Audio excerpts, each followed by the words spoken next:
राम राम भाइयों, मेरा नाम अनिल सोलंकी है। मेरा यूट्यूब मंच लाउड जाट वॉइस में आप सबका स्वागत है। दोस्तों, अगर आप बार बार सरकार के खिलाफ आंदोलन करते हैं और सरकार आपकी नहीं सुनती है, बार बार आपका आंदोलन असफल हो जाता है, सरकार आपके ऊपर लाठी डंडे चलाती है और उसमें आपकी जान हानि हो जाती है, उसके बावजूद भी आपको कोई कामयाबी नहीं मिलती, तो हमारे पास सफल आंदोलन चलाने की सफल रणनीति सिखाने के लिए अच्छे ट्रेनर की आवश्यकता, हमारे पास अच्छे ट्रेनर उपलब्ध हैं। अगर आपको उसकी ज़रूरत है तो आप हमसे संपर्क करें।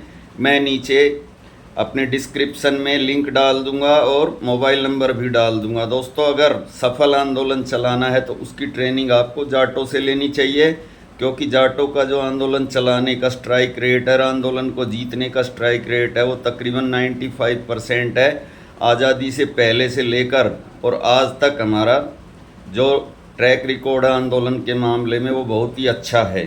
और मैंने ये देखा अक्सर हमारे देश में जो भी आंदोलन होता है उसको सरकार बड़ी ही सख्ती से कुचल देती है, लेकिन जाटों के सारे आंदोलन कामयाब होते हैं। अभी हाल ही में हमने हांसी के अंदर एक चैनत गांव में एक आंदोलन को जीता है और सरकार के एक बहुत ही ताकतवर नेता विनोद भयाना ने ये जिद पकड़ रखी थी कि जो पानी की पाइपलाइन गई हुई है वो शहर के लिए, उसमें गांव वालों को पानी नहीं देंगे। लेकिन हमने पूर्व मुख्यमंत्री मनोहर लाल खट्टर के हाथ से उसमें टी जुड़वाई और पानी लेके दिखाया। तो दोस्तों, हमारा जो ट्रैक रिकॉर्ड है आप सबको पता है, 2020 और 21 में हमने 1 साल से भी ज़्यादा लंबा किसान आंदोलन चलाकर इस देश की सबसे ताकतवर सरकार नरेंद्र मोदी की सरकार से तीनों कृषि कानून भी वापस करवाए थे और नरेंद्र मोदी जी ने देश के सामने आकर माफ़ी भी मांगी थी। लेकिन मैंने देखा है दोस्तों, कल जयपुर के अंदर एक आंदोलन हुआ, उस आंदोलन में लाठियां चली, टीयर गैस चली, वाटर कैनन चली, एक आदमी की मृत्यु भी हो गई और सरकार ने उनकी बात भी नहीं सुनी। तो हमारे पास ये विशेष सुविधा है और निःशुल्क सुविधा है। आंदोलन की रणनीति कैसे बनती है, सरकार से नेगोशिएशन कैसे किया जाता है, सरकार को घुटनों पर कैसे लाया जाता है। अगर आपको इसकी कोचिंग की सुविधा चाहिए तो हमारे पास सुविधा उपलब्ध है। हमारे पास चौधरी राकेश टिकैत, गुरनाम सिंह चढ़ूनी और अभिमन्यु कोहाड़ जैसे प्रशिक्षित कोच शिक्षक हैं जो आपको सफल आंदोलन के गुर भी सिखा सकते हैं और उसके लिए निःशुल्क होगा, कोई चार्ज नहीं होगा। बस हमारी शर्त एक है कि आपको आंदोलन में तिरंगे झंडे का इस्तेमाल करना पड़ेगा। आप अपना कोई निजी झंडा इस्तेमाल न करें तथा आपका आंदोलन राष्ट्र हित के अंदर हो, उसमें राष्ट्रद्रोह जैसी कोई भावना होनी नहीं चाहिए। तो दोस्तों, मैं आपको आज़ादी से पहले और आज़ादी के बाद में जाटों द्वारा किए गए कुछ बहुत ही सफल आंदोलन अभी गिनाऊंगा और सबूत के साथ गिनाऊंगा। उसके बाद आपको ये यकीन हो जाएगा कि जो हमारा आंदोलन जीतने का स्ट्राइक रेट है वो सचमुच में 95% से ज़्यादा का है। दोस्तों, बात है 1929 की। 1929 में सरदार शहीद आजम भगत सिंह संधू ने 116 दिन तक लाहौर की सेंट्रल जेल के अंदर भूख हड़ताल करी थी और अंग्रेज़ सरकार को घुटनों पर लेकर आए थे। और उनकी मांग क्या थी कि हम कोई हैबिचुअल ऑफेंडर नहीं हैं, हम एक राजनीतिक कैदी हैं, हमारे साथ इंसानों जैसा व्यवहार किया जाए, हमें इंसानों जैसा खाना दिया जाए तथा हमें पढ़ने के लिए अखबार दिया जाए, हमको इंसान समझा जाए। 116 दिन उन्होंने भूखे ही रहे वो जेल में। उनके एक साथी यतीन्द्र दास की मृत्यु भी हो गई, लेकिन भगत सिंह अपनी मांग पर अडिग रहे और अंग्रेज़ सरकार को उनके आगे घुटने टेकने पड़े। उसके अलावा 1907 का दोस्तों, जब पंजाब हरियाणा जॉइंट था, एक ही राज्य था, तो पगड़ी संभाल जट्टा आंदोलन भगत सिंह के पिता सरदार किशन सिंह संधू और उनके चाचा अजीत सिंह संधू ने चलाया था। जैसे अभी आज़ाद भारत में हमने साल 2020 और 21 कोरोना की महामारी के दौरान किसान आंदोलन चलाकर इस सरकार को हम घुटनों पर लेकर आए और हमने तीनों कृषि कानून वापस कराए। उस समय सरदार किशन सिंह संधू और सरदार अजीत सिंह संधू ने पगड़ी संभाल जट्टा आंदोलन के द्वारा 3 कृषि कानून वापस करवाए थे, जिनके नाम थे पंजाब भूमि हस्तांतरण अधिनियम दोस्तों 1900 और पंजाब भूमि उपनिवेशीकरण अधिनियम 1906 और दोआब बारी अधिनियम 1907। और ये आंदोलन दोस्तों अक्टूबर 1906 से जून 1907 यानी तकरीबन एक साल ये भी चला था। और अंग्रेज़ सरकार घुटनों पर आई थी, अंग्रेज़ सरकार को ये कानून वापस लेने पड़े थे। दोस्तों आपको एक रियलिटी और बताता हूँ।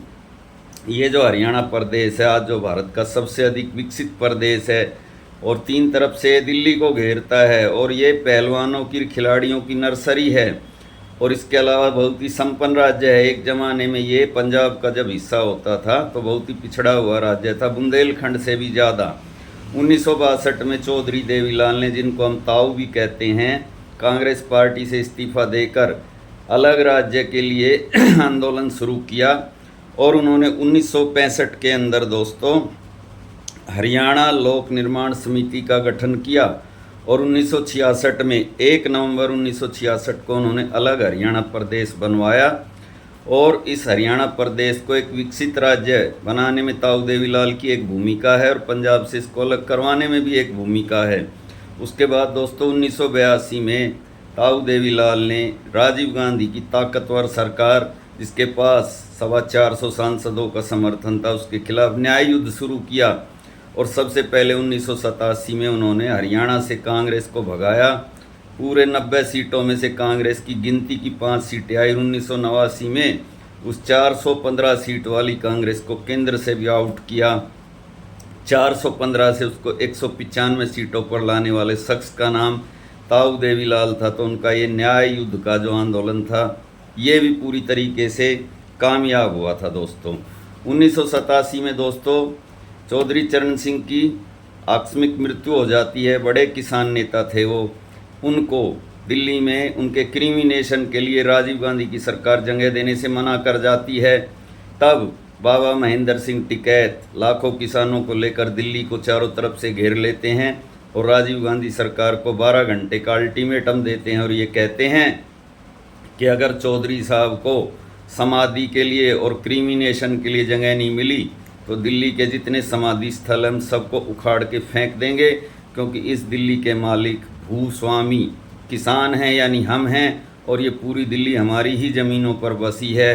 राजीव गांधी की सरकार उनकी इस बात को मानती है और चौधरी चरण सिंह का अंतिम संस्कार राजघाट पे होता है तथा उनकी समाधि भी बनती है और उसको किसान घाट का नाम भी दिया जाता है। दोस्तों 1988 में किसान नेता चौधरी महेंद्र सिंह टिकैत, जिसको लोग प्यार से बाबा महेंद्र सिंह टिकैत भी कहते हैं, 1988 में वोट क्लब पर 10 लाख किसानों को लेकर आकर बैठ जाते हैं और उनकी मांग होती है बढ़े हुए बिजली के बिल माफ़ करवाना, किसानों का कर्जा माफ़ करवाना और गन्ने का उचित रेट। 25 अक्टूबर 1988 को शुरू होने वाला आंदोलन 31 अक्टूबर 1988 यानी 6 दिन चलता है। 6 दिन में ही राजीव गांधी की सरकार घुटनों पर आ जाती है। उनकी 35 मांगें थी, 35 की 35 राजीव गांधी की सरकार को माननी पड़ती हैं और इस प्रकार से ये सरकार झुकती है। कहते हैं ना, झुकती है दुनिया, झुकाने वाला चाहिए। अब कुछ लोग कहेंगे कि जाट अपनी सरकारों के खिलाफ आंदोलन नहीं करते, हमेशा दूसरों की सरकारों को ही परेशान करते हैं, तो ये बात भी सच नहीं है दोस्तों। ये बात सच इसलिए नहीं है कि साल 2002 में हरियाणा में चौधरी ओम प्रकाश चौटाला की सरकार थी और कंडेला कांड हुआ था। एक बहुत बड़ा किसान आंदोलन ओम प्रकाश चौटाला जी की सरकार के खिलाफ हमने किया था और उसका कारण था बढ़े हुए बिजली के बिल। लेकिन चौटाला सरकार ने तानाशाही दिखाई और किसानों पर गोलियां चलवा दी। बहुत सारे किसानों की मृत्यु भी हुई। ये कंडेला गांव जींद जिले में पड़ता है। और फिर हमने 2005 में ओम प्रकाश चौटाला की सरकार को चुनाव में हराकर विदा कर दिया और उसके बाद फिर कभी वो सत्ता में दोबारा आ नहीं पाए।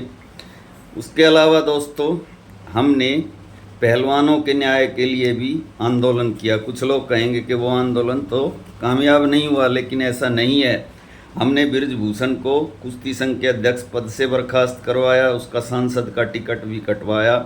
ये बात सही है कि वो सरकार की बाजू मरोड़कर अपने जाति का समीकरण बिठा के सरकार से सेटिंग करके दिल्ली पुलिस को दबाव में लेके फ़िलहाल कोर्ट से राहत पा गया है।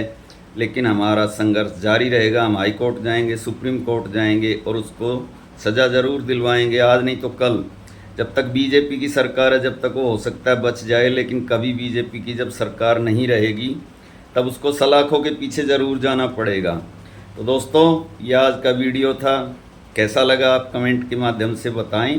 अच्छा लगा तो अपने ग्रुप में ज़रूर शेयर करें, लाइक भी करें, कमेंट भी करें, चैनल को सब्सक्राइब भी करें। तथा अगर आप ये चाहते हैं कि मैं आगे भी ऐसे ही वीडियो बनाकर आपको दिखाता रहूं, आप मेरी हिम्मत अगर बढ़ाना चाहते हैं तो इस QR कोड को स्कैन करें